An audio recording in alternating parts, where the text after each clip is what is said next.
Hello.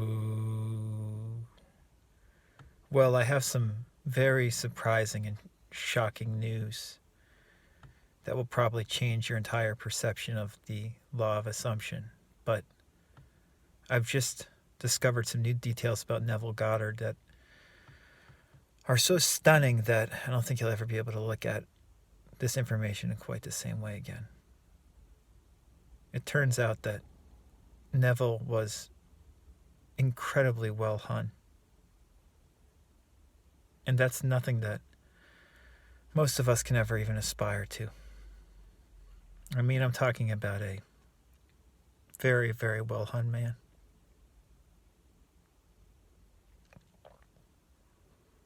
This is Tim Grimes. For more information, go to www.radicalcounselor.com.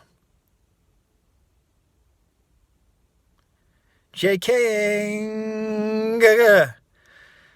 I'm joking. I actually don't know if Neville was well hung or not.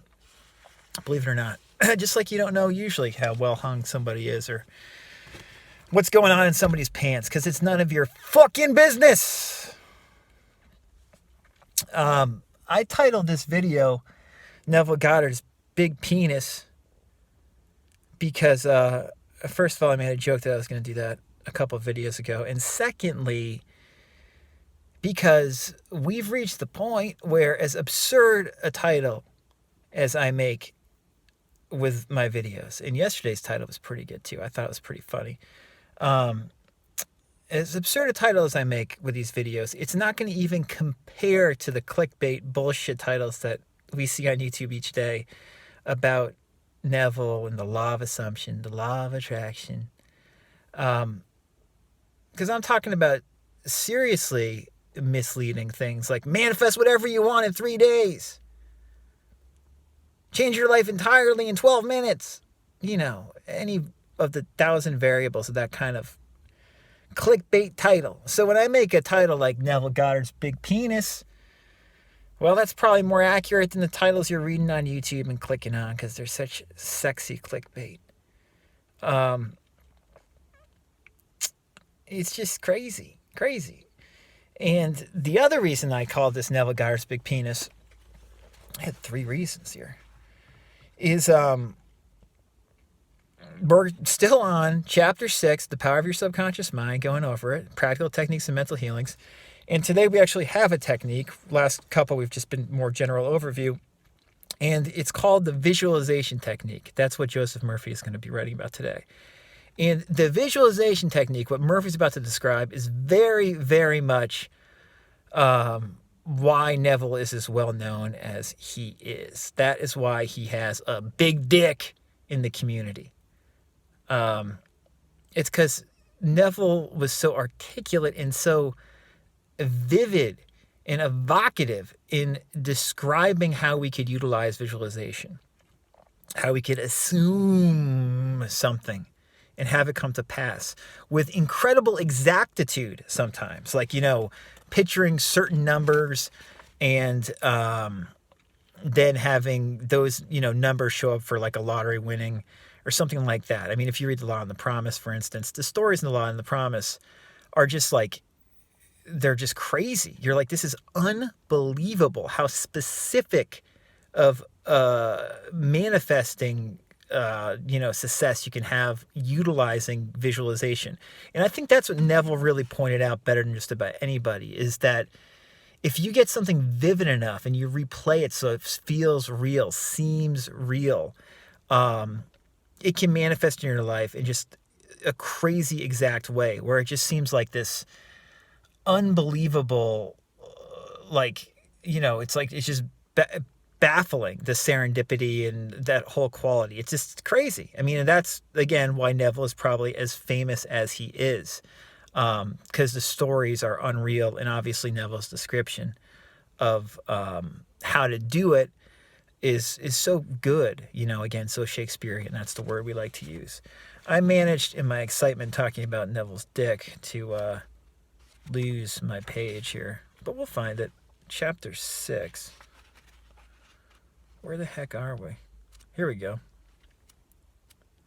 So let's read from this section of Chapter 6 of Practical Techniques and Mental Healings from The Power of Your Subconscious Mind by Joey Murphy. Here we go. This is going to all sound very familiar. And one thing I want you to recognize, and you probably already have recognized this, but to viewers who are new to this channel, is that as amazing and evocative as Neville is in describing visualization, this is something that, law of assumption, law of attraction, spiritual teachers, whatever effing term you want to use, people have known about this stuff for a long, long time, including last century. Neville is not like the inventor of this. It's not like Abdullah just showed up from heaven and was like, here, Neville, you've got a big cock. I'm going to teach you this secret that nobody else knows. No, that's not how it actually worked, okay? And I know Joey Murphy supposedly studied with Abdullah as well, but it's not like just Neville and Murphy were the only two people who knew about this. This is like, pretty standard new thought information that we're discussing here. It's just both Murphy and specifically Neville describe it with such vivid detail that, they were some of the best explainers of the visualization principles that we're about to read about. So Murphy writes, the easiest and most obvious way to formulate an idea is to visualize it, to see it in your mind's eye as vividly as if it were alive. You can see with the naked eye only what already exists in the external world. In a similar way, that which you can visualize in your mind's eye already exists in the invisible realms of your mind. Any picture which you have in your mind is the substance of things hoped for and the evidence of things not seen. What you form in your imagination is as real as any part of your body. The idea and the thought are real and will one day appear in your objective world if you are faithful to your mental image.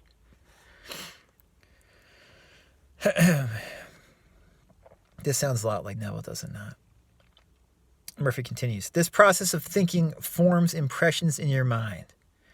These impressions in turn become manifested as facts and experiences in your life. The builder visualizes the type of building he wants. He sees it as he desires it to be completed. His imagery and thought processes become a plastic mold from which the building will emerge. A beautiful or an ugly one, a skyscraper or a very lowly one. His mental imagery is projected as it is drawn on paper. Eventually, the contractor and his workers gather the essential materials, and the building progresses until it stands finished, conforming perfectly to the mental patterns of the architect. I use the visualization technique prior to speaking from the platform. I quiet the wheels of my mind in order that I may present to the subconscious mind my images of thought. Then I picture the entire auditorium and the seats filled with men and women, and each one of them illumined and inspired by the infinite healing presence within each one. I see them as radiant, happy, and free. Having first built upon the idea in my imagination, I quietly sustain it there as a mental picture while I imagine I hear men and women saying, I am healed, I feel wonderful, I've had an instantaneous healing, I'm transformed. I keep this up for about 10 minutes or more, knowing and feeling that each person's mind and body are saturated with love, wholeness, beauty, and perfection. My awareness grows to the point where, in my mind, I can actually hear the voices of the multitude proclaiming their health and happiness. Then I release the whole picture and go onto the platform. Almost every Sunday, some people stop and say that their prayers were answered. Very nice, very beautiful. So, you've heard this before. And again, Murphy describing it here sounds very similar to Neville. But the larger point is that visualization is something that people have known about for a long time, and you can utilize however you like. You can do it in this very evocative, specific way, like Neville talks about, and which also Murphy touches upon here. It's quite specific. You can also go very general with it, and it can be incredibly effective. There's many books about visualization that, explore this. I would suggest, I'll put a link above, checking out Maxwell Maltz's stuff. The link above is to an episode I did that just talks about how I think you'll appreciate a lot of the things that Maxwell Maltz talks about in regards to visualization in psychocybernetics once you've gotten into Neville and gotten into, the stuff Joseph Murphy talks about. If you read Psycho-Cybernetics years ago, you'll appreciate it in a new way once you've, practiced and tried out Neville's stuff. So yeah, just again, you want to utilize whatever works for you. Everybody has different law of attraction, law of assumption, law of blah, blah, blah techniques that work for them. And visualization for a lot of people is incredibly powerful. And if you can do it with the evocative, vivid, sensory experience that Murphy just described and that Neville describes better than anybody, if you can do that with consistency and have faith in doing that, it's an incredibly powerful technique to change your life for the better. So I hope you enjoyed this big penis video.